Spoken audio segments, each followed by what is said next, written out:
Good morning students. Today we will also start up with a very important topic that are prepositions of time. We earlier did the prepositions of place.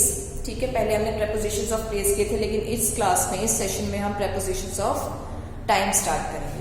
So preposition of times actually होते क्या है? Prepositions of times वो words होते हैं जो हमें time का indication देते हैं, which indicate something about the time, जो हमें time के बारे में बताते हैं कि टाइम से नाउन्स और प्रोनाउंस कैसे रिलेटेड है, कब कौन सा काम हो रहा है, when the action is taking place.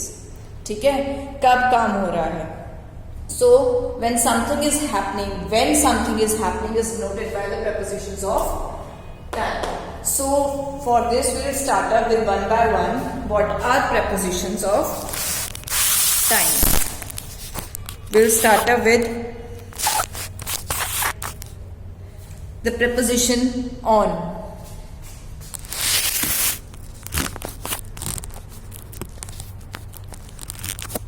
We'll start up with the preposition on. So preposition on is used when the preposition on is used. Preposition on is used to show. Preposition on is used to show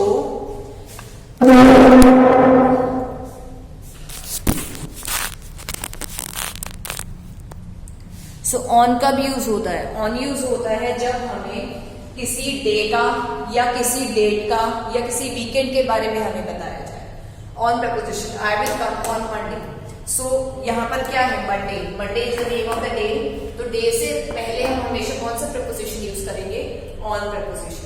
the concert is on 27 October. अब 27 अक्टूबर हमें date के बने, तो date के आगे भी हम on preposition लगाएंगे. ठीक है, the concert is on 27 October and I will come on Monday. Day, date या वीकेंड के बारे में अगर हमें कोई टाइम बताना है तो हम ऑन प्रपोजिशन यूज करेंगे. Second is in. इन हम कब यूज करेंगे? जब हमें किसी सीजन के बारे में बात करनी है, किसी मंथ के बारे में बात करनी है, मॉर्निंग के बारे में बात करनी है, इवनिंग के बारे में बात करनी है, या किसी ईयर के बारे में बात करनी है. I prefer to do maths in the evening. अब यहाँ इवनिंग है तो इवनिंग से पहले हमने क्या लगाया? इन लगाया. The birds migrate in the spring. Spring is what? Spring is the name of the season. अब सीजन है स्प्रिंग, तो सीजन से पहले भी मैंने क्या बताया कि हम स्प्रिंग का टाइम बताने के लिए उससे पहले कौन सा प्रपोजिशन यूज करेंगे? In preposition. ठीक है, माई बर्थडे इज इन जनवरी. तो जनवरी इज व्हाट? जनवरी एक मंथ है, तो मंथ से पहले भी हम कौन सा प्रपोजिशन यूज करेंगे? In preposition. My grandfather was born in 1939. तो इसमें ईयर गिवन है 1939, तो ईयर से पहले भी हम कौन सा प्रपोजिशन यूज करेंगे? In preposition. I hope all and in is clear to you. Now will switch to at preposition. At preposition हम कब यूज करते हैं? जब हमें एक एग्जैक्ट टाइम गिवन होता है. ठीक है, एक एग्जैक्ट टाइम बताने के लिए हम एड प्रपोजिशन यूज करते हैं. तो एड प्रपोजिशन हम यूज करते हैं एग्जैक्ट टाइम के लिए या नाइट के लिए. ठीक है, मीट मी एट 5 PM. अब 5 PM यहाँ पे एग्जैक्ट टाइम गिवन है, तो हमें यहाँ पे कौन सा प्रपोजिशन यूज करें? At preposition. I will be asleep at midnight. अब ये मिडनाइट है, नाइट लिखा हुआ है, मिडनाइट, तो उसके आगे भी हम कौन सा प्रपोजिशन यूज करेंगे? एट. नाइट और एग्जैक्ट टाइम के साथ पहले हम कौन सा प्रपोजिशन यूज करेंगे? At preposition. समझ में आया? सिंस. सिंस हम यूज करते हैं जब हमें टाइम पीरियड पता हो कि कब से कोई एक्शन स्टार्ट हुआ है. ठीक है, कब से कोई एक्शन स्टार्ट हो रहा है, एक एग्जैक्ट टाइम हमें पता है. He has been running his business since 2010. अब अगर हमें ये पता है कि उसने बिजनेस 2010 में स्टार्ट किया था, तो 2010 से ही वो बिजनेस चला रहा है ना? तो उसके लिए हम कौन सा प्रपोजिशन यूज करेंगे? Since preposition. जब हमें एक एग्जैक्ट टाइम पता हो कि कब से वो चीज चलती आ रही है. Okay, I have been waiting since 7 o'clock. अब वो कब से वेट कर रहा है? 7 o'clock से वेट कर रहा है. ठीक है, उसने एग्जैक्टली बता दिया कि मैं 7 बजे से तुम्हारा वेट कर रहा हूं, तो उसके लिए हम क्या यूज करते हैं? Since preposition. समझ में आया? Since. Now will switch to more for preposition. For preposition हम कब यूज करते हैं? For preposition is used when we want to we have the amount of time. जब हमें एग्जैक्ट टाइम नहीं पता, लेकिन हमें उसका अमाउंट पता है कि इतने टाइम से. ठीक है, I have attended the session for 1 year. अब उसने किस ईयर में लिया हमें नहीं पता. ठीक है, लेकिन उसने अटेंड करा उसे 1 साल के लिए, ठीक है। अगर मैं यहाँ पर लिखती है अटेंडेड द सेशन सिंस 2010, तो वहां पे सिंस आता। तो अगर यहाँ पे मैं 2010 लिखती तो यहाँ पर क्या आता, सिंस आता, क्योंकि हमें टाइम पीरियड पता है, लेकिन हमें टाइम पीरियड नहीं पता। उसने बताया कि मैं 1 साल से अटेंड कर रही हूँ, ड्यूरेशन बताएंगे, तो हम यहाँ पर क्या लगाएंगे, फॉर। ओके, हम क्या बता रहे हैं, हम क्या लगाएंगे, for. She has been working for 6 months, वो 6 महीने से काम कर रही है। तो यहाँ पर भी हमें अमाउंट गिवन है टाइम का, तो हम यहाँ पर भी क्या यूज करेंगे, फॉर प्रेपोजिशन। हमें एग्जैक्ट टाइम नहीं गिवन, एग्जैक्ट टाइम गिवन होगा तो हम सिंस यूज करेंगे, एग्जैक्ट टाइम नहीं गिवन होगा तो हम फॉर यूज करेंगे, जब हमें अमाउंट दी होगी टाइम की। एगो, एगो हम यूज करते हैं उनके लिए जो पास्ट में कोई एक्शन हुआ है, कोई पास्ट में कोई एक्शन कभी हुआ है प्रीवियस टाइम के लिए, हम क्या यूज करते हैं, ago. I met Alex 5 years ago, मैं एलेक्स से 5 साल पहले मिली थी, ठीक है। There lived a king 100 years ago, 100 years पहले एक किंग रहता था। ओके, तो ago is used to show the previous past time. Before, before हम यूज करते हैं किसी चीज के लिए जो पहले हो चुकी है किसी एक्शन से, ठीक है। बिफोर एंड आफ्टर आपको पता ही है, बिफोर पहले, आफ्टर बाद में। तो before the train arrived before I reached, train कब आई, मेरे पहुंचने से पहले ट्रेन आ गई थी। The crops destroyed before it rained, the crops destroyed, crops कब खराब हो गए, बारिश से पहले खराब हो गए।